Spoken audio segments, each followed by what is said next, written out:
আমের ভর্তা বানালাম। তাই আমের ভর্তা শুরু হচ্ছে। এই যে এখন আমরা কী করব, এই যে আম কাটছে, খেয়ে নিয়ে হচ্ছে আমার ছোটো ভাই, আমার চাচার ছেলে, ওকে দিছি আম কাটতে।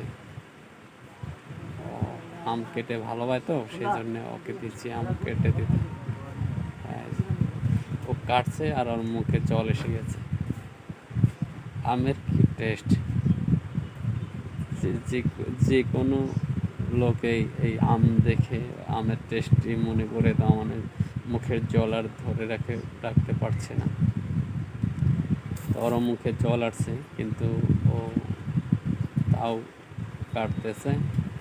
আমি কেটে কেটে দেওয়ার পরে আবার এই যে মেশিনটা দেখছেন যে আপনারা দর্শক বন্ধুরা, এই মেশিন দিয়ে আমরা আমটাকে কেটে নিব ভালো করে।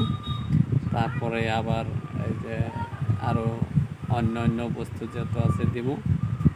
তো আপনারা আমাদের এই ভিডিওটা দেখবেন। এই যে এখন আমি কি করছি, আমটা মেশিন দিয়ে কাটছি, ভালো করে কেটে নিব। তো আমাদের এই ভিডিওটা আপনারা দেখতে থাকুন, কিভাবে আমরা আম চাটনি বানাচ্ছি। তো এই গরমে আপনারাও আমাদের মতো করে খেতে পারেন। তো গরমে আমের চাটনিটা অনেক ভালো লাগে।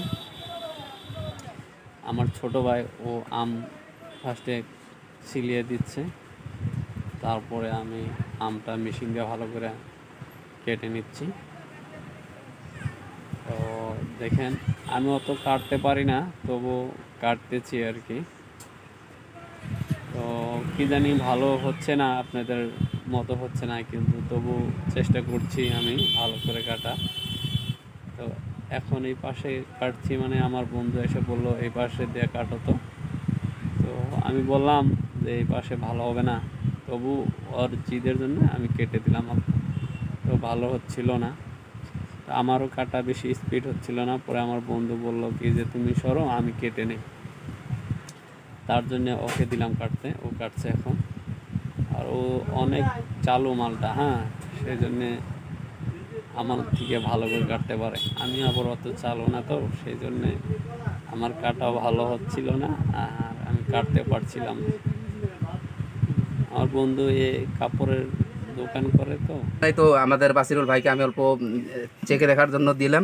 টেস্ট করো ভাই, কি কম হয়েছে নাকি। মুখে না